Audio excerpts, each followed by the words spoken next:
Assalamualaikum warahmatullahi wabarakatuh.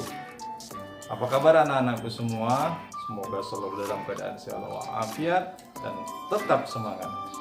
Anak-anakku sekalian, pada pertemuan kali ini, pada pembelajaran fikih bab 5, kita membahas masalah kurban, yaitu mengenai hukum berkurban, jenis hewan yang diperbolehkan untuk berkurban, waktu berkurban, dan tempat penyembelihan hewan kurban. Baiklah anak-anakku sekalian, marilah kita mulai pembelajaran pada hari ini dengan sama-sama mengucap lafaz basmalah. Bismillahirrahmanirrahim. Anak-anakku sekalian, untuk bab kurban kali ini yang pertama kita membahas masalah hukum berkurban. Jadi untuk hukum berkurban itu ada dua macam. Yang pertama hukumnya adalah sunnah muakkad, yang kedua adalah wajib. Apa itu sunnah muakkad?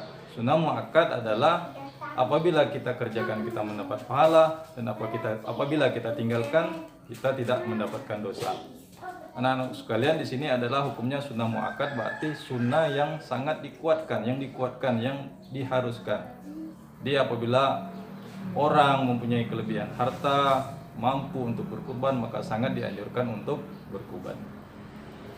Hukum berkurban berubah menjadi wajib. Yang kedua adalah apabila orang yang berkurban tersebut dia bernazar untuk berkurban. Contohnya misalnya anak-anak sekalian bernazar, kalau saya tahun ini lulus dari sekolah maka saya akan berkurban. Itu namanya nazar. Kalau sudah dinazarkan maka hukum berkurbannya adalah wajib. Atau ketika kita membeli hewan kurban, kita niatkan hewan yang kita beli itu hewan ini untuk kurban, maka wajib kita hewan tersebut kita kurbankan. Itu mengenai hukum daripada kurban. Selanjutnya adalah jenis hewan yang diperbolehkan untuk berkurban. Anak-anakku sekalian, tidak semua hewan itu bisa untuk kurban. Ada hewan-hewan tertentu yang disyariatkan oleh agama kita yang boleh untuk berkurban, untuk dikurbankan. Apa saja hewan tersebut? Yang pertama adalah unta, yang kedua adalah sapi atau kerbau, yang ketiga adalah kambing atau biri-biri. Anak-anakku sekalian, selanjutnya adalah umur hewan yang boleh dikurbankan. Jadi ada 3 jenis hewan yang boleh untuk dikurbankan.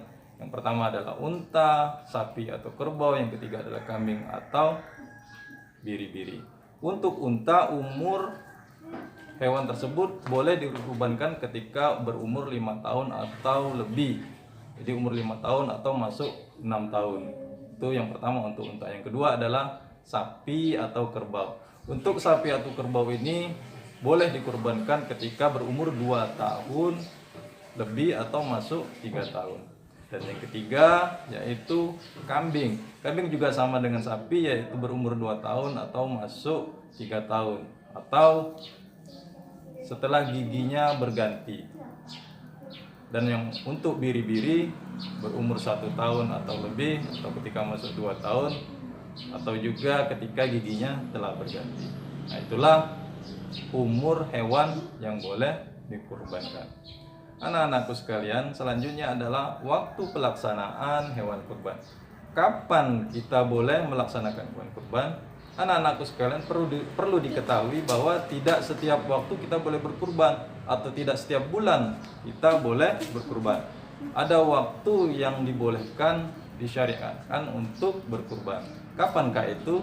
Waktu yang diperbolehkan untuk kurban adalah pada bulan Zulhijjah atau bulan haji.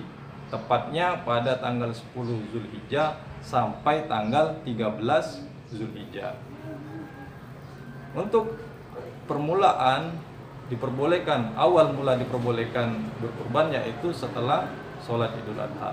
Walaupun tanggal 10 Zulhijjah, tapi sebelum sholat Idul Adha maka tidak sah kurbannya. Mulai diperbolehkan kurban adalah setelah sholat Idul Adha sampai tanggal 13 Zulhijjah sebelum matahari terbenam. Itulah waktu pelaksanaan penyembelihan hewan kurban. Dan untuk jenis hewannya anak-anakku sekalian, jenis kelaminnya boleh laki-laki, boleh jantan ataupun boleh betina. Tapi menurut kesepakatan para ulama yang lebih diutamakan adalah hewan jantan. Anak-anakku sekalian, selanjutnya tempat penyembelihan hewan kurban. Tempat penyembelihan hewan kurban menurut kesepakatan para ulama adalah yang paling diutamakan, yang lebih afdal adalah tempat di mana kita melaksanakan sholat Idul Adha. Misalnya kita sholat Idul Adha di masjid, maka diutamakan di dekat masjid, atau di musola maka lebih diutamakan di musola, ataupun di lapangan maka lebih diutamakan di lapangan. Anak-anakku sekalian, itulah pembelajaran kita pada hari ini. Semoga bermanfaat. Jangan lupa selalu terapkan protokol kesehatan, memakai masker, mencuci tangan, dan menjaga jarak.